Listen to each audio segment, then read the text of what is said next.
सफलता एक दिन में नहीं मिलेगी, लेकिन मेहनत करने वालों को एक दिन मिलती ज़रूर है। नमस्कार मेरे प्यारे साथियों, स्वागत है एक बार फिर से आपके अपने चैनल हिंदी ओशन में। जैसा कि आपको ज्ञात है, इस चैनल के माध्यम से हम एनटीए, यूजीसी नेट, जेआरएफ की तैयारी कर रहे हैं हिंदी साहित्य से।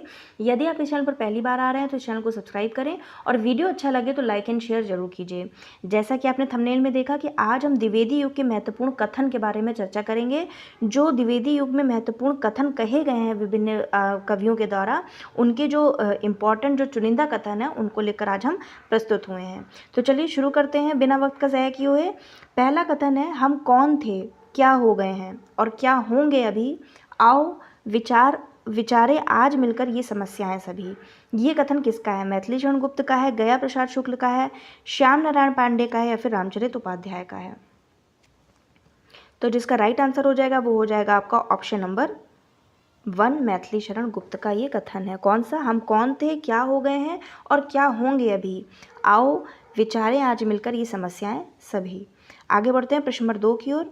लिखा है, हाँ वृद्ध भारतवर्ष ही संसार का सिरमौर है, ऐसा पुरातन देश कोई विश्व में क्या और है? अयोध्या सिंह उपाध्याय, मैथिली शरण गुप्त, राय देवी प्रसाद या फिर सोहनलाल द्विवेदी। हाँ वृद्ध भारतवर्ष ही संसार का सिरमौर है, ऐसा पुरातन देश कोई विश्व में क्या और है, पूछा गया है।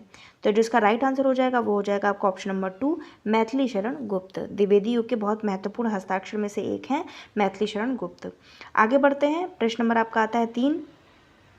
लिखा है, देशभक्त वीरों मरने से नेक नहीं डरना होगा, प्राणों का बलिदान देश की वेदी पर करना होगा। मैथिली शरण गुप्त, राय देवी प्रसाद, सोहनलाल द्विवेदी या फिर नाथूराम शर्मा शंकर। देशभक्त वीरों मरने से नेक नहीं डरना होगा, प्राणों का बलिदान देश की वेदी पर करना होगा। तो जो इसका सही उत्तर हो जाएगा वो हो जाएगा ऑप्शन नंबर 4, नाथूराम शर्मा शंकर का ये कथन है। आगे बढ़ते हैं, प्रश्न नंबर आपका आता है 4। जिसको नहीं गौरव तथा निज देश का अभिमान, वह नर नहीं नरपशु निरा है और मृतक समान है। महावीर प्रसाद द्विवेदी का कथन है, मैथिली शरण गुप्त का है, श्रीधर पाठक का है या फिर नाथूराम शर्मा शंकर का है। जिसको नहीं गौरव तथा निज देश का अभिमान है, वह नर नहीं नरपशु निरा है और मृतक समान है। तो जो इसका राइट आंसर हो जाएगा वो हो जाएगा ऑप्शन नंबर 2, मैथिली शरण गुप्त का ये कथन है। आगे बढ़ते हैं, प्रश्न नंबर आपका आता है 5। वंदनीय वह देश जहाँ के देशी निज अभिमानी हो, बांधवता में बंधे परस्पर परता के अज्ञानी हो।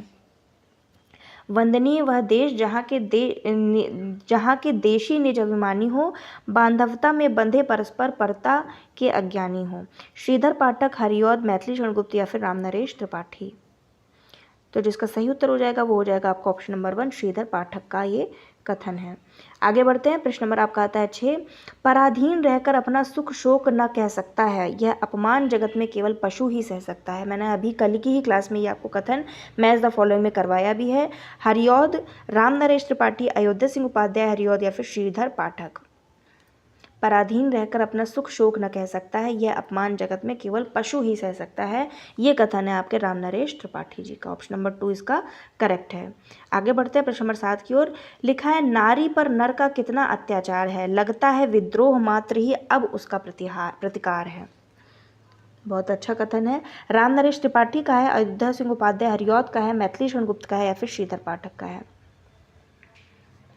नारी पर नर का कितना अत्याचार है, लगता है विद्रोह मात्र ही अब उसका प्रतिकार है। तो ये कथन आपका ऑप्शन नंबर 3, मैथिली शरण गुप्त का है।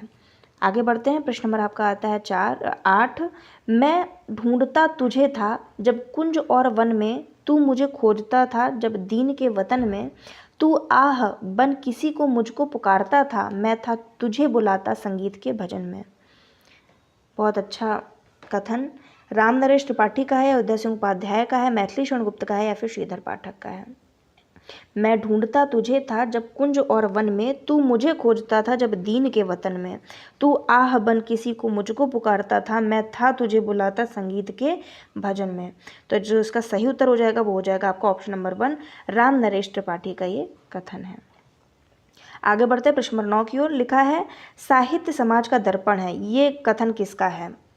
अयोध्या सिंह उपाध्याय हरिऔध, मैथिली शरण गुप्त, श्रीधर पाठक, महावीर प्रसाद द्विवेदी। साहित्य समाज का दर्पण है, तो ये कथन है ऑप्शन नंबर 4, महावीर प्रसाद द्विवेदी का, जो सरस्वती पत्रिका के संपादक थे।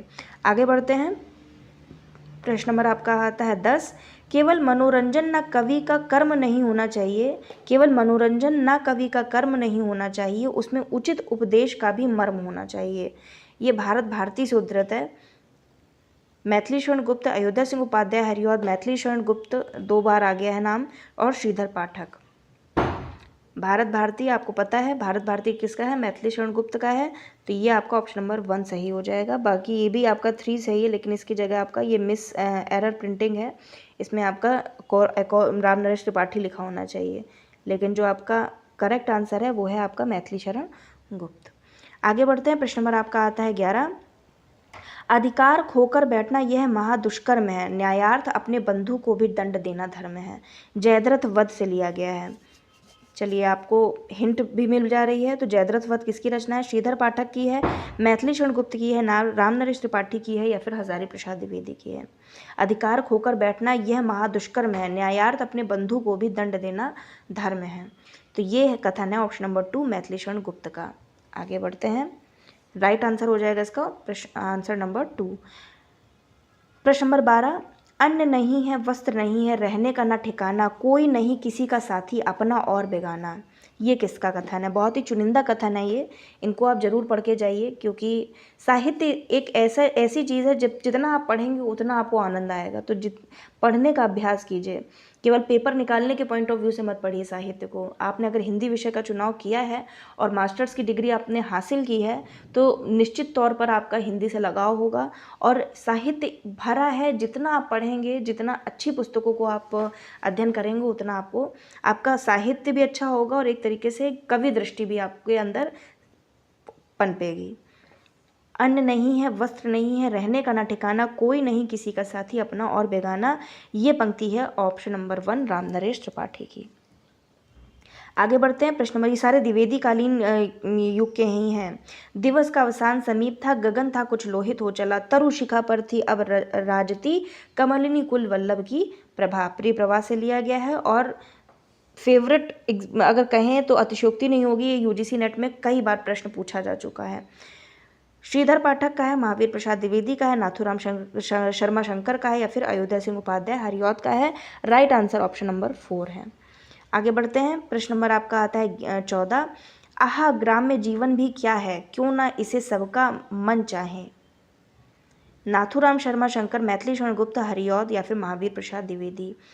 आहा ग्राम्य जीवन भी क्या है, क्यों ना इसे सबका मन चाहे।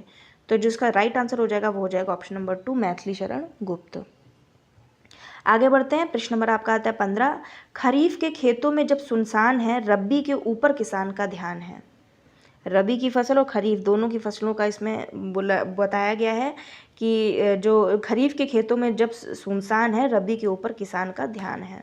श्रीधर पाठक, मैथिली शरण गुप्त, महावीर प्रसाद द्विवेदी, या फिर नाथूराम शर्मा शंकर।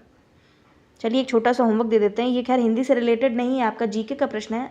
खरीफ की फसल का समय क्या होता है और जो रबी की फसल होती है उसका फसल का समय क्या होता है? दोनों का कमेंट बॉक्स में, बल्कि ये देखा जाए तो इररेलेवेंट है, लेकिन शिक्षा कभी इररेलेवेंट नहीं होती। अगर आपको पता है तो बहुत अच्छी बात है, नहीं पता है तो खोज करके बताइए कि खरीफ की फसल का समय क्या होता है। मतलब समय मतलब इसका आपको महीना बताना है, कौन सा महीने में होती है। और रबी की फसल, एक अन्य फसल का नाम होता है जिसका नाम है जायद की फसल, उसका आप नहीं भी बताएंगे तो भी चलेगा, लेकिन खरीफ और रबी का जरूर बताइए। तो जो इसका राइट आंसर हो जाएगा, ये जो कथन है ये है आपके श्रीधर पाठक जी का, ऑप्शन नंबर 1 इसका करेक्ट है। आगे बढ़ते हैं। प्रश्न नंबर आपका आता है 16। विजन वन प्रांत था, प्रकृति का मुख शांत था, अटन का समय था, रजनी का उदय था। महावीर प्रसाद, श्रीधर पाठक, मैथिली शरण गुप्त, या फिर नाथूराम शर्मा शंकर। विजन वन प्रांत था, प्रकृति का मुख शांत था, अटन का समय था, रजनी का उदय था। Right answer option number 2 Shridhar Pathak. आगे बढ़ते हैं। प्रश्न नंबर आपका आता है 17। लिखा है, लख अपर प्रसार गिरिंद में, ब्रज धरादीप के प्रिय पुत्र का सकल लोग लगे कहने, उसे रख लिया है उंगली पर श्याम ने। प्रिय प्रभा से लिया गया है। प्रिय प्रभा सभी को पता है किसकी रचना है, ऑप्शन पढ़ने की भी जरूरत नहीं है, हरिऔध। आगे बढ़ते हैं। प्रश्न नंबर आपका आता है 18। संदेश नहीं मैं यहाँ स्वर्ग का लाया, इस धरती को ही स्वर्ग बनाने आया। साकेत का ये है, लिया गया है ये पंक्ति, साकेत से ली गई पंक्तियाँ। संदेश नहीं मैं यहाँ स्वर्ग का लाया, इस धरती को ही स्वर्ग बनाने आया। हरिऔध, मैथिली शरण गुप्त, श्रीधर पाठक, महावीर प्रसाद द्विवेदी। राइट आंसर हो जाएगा ऑप्शन नंबर 2 मैथिली शरण गुप्त। अब आप साकेत का भी बताइए, इसका प्रकाशन वर्ष क्या है। आगे बढ़ते हैं। प्रश्न नंबर आपका आता है 19। मैं आया उनके हेतु के जो शापित हैं, जो विवश बलहीन दीन शापित हैं। ये भी साकेत से लिया गया है, साकेत में राम की उक्ति है ये। मैं आया उनके हेतु की जो शापित हैं, जो विवश बलहीन दीन शापित हैं। मैथिली शरण गुप्त, महावीर प्रसाद द्विवेदी, श्रीधर पाठक, रामगुप्त। Right answer Maithili Sharan Gupt. आगे बढ़ते हैं। प्रश्न नंबर 20 और आज का ये हमारा अंतिम प्रश्न है। लिखा है मैथिली शरण गुप्त की प्रतिभा की सबसे बड़ी विशेषता है कालानुसरण की क्षमता, अर्थात उत्तरोत्तर बदलती हुई भावनाओं और काव्य प्रणालियों को ग्रहण करते चलने की शक्ति। इस दृष्टि से हिंदी भाषी जनता के प्रतिनिधि कवि ये निसंदेह कहे जा सकते हैं। रामचंद्र शुक्ल का कथन है, हजारी प्रसाद का है, नगेंद्र का है या फिर रामकुमार वर्मा का है। ये किस आलोचक का कथन है मैथिली शरण गुप्त के बारे में? कि मैथिली शरण गुप्त की प्रतिभा की सबसे बड़ी विशेषता है कि कालानुसरण की क्षमता, अर्थात उत्तरोत्तर बदलती हुई भावनाओं और काव्य प्रणालियों को ग्रहण करते चलने की शक्ति। इस दृष्टि से हिंदी भाषी जनता के प्रतिनिधि कवि ये निसंदेह कहे जा सकते हैं। तो ये और कोई नहीं, ऑप्शन नंबर इसका 1 सही हो जाएगा, रामचंद्र शुक्ल। तो ये था छोटा सा प्रयास आपको द्विवेदी युग के महत्वपूर्ण कथन के बारे में अवगत कराने का। वीडियो अच्छा लगा हो तो लाइक कीजिए, कमेंट कीजिए एंड शेयर कीजिए और बने रहिए हिंदी ओशन के साथ में। और लास्ट में एक बात मैं आपसे ज़रूर कहूँगी कि हारने में बुराई नहीं है, लेकिन हार मान लेने में बुराई है।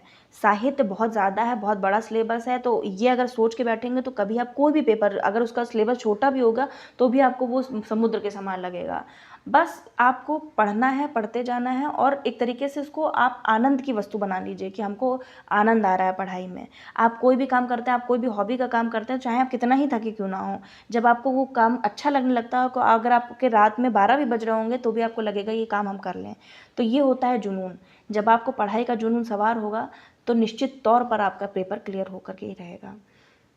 वीडियो देखने के लिए आप सभी का धन्यवाद।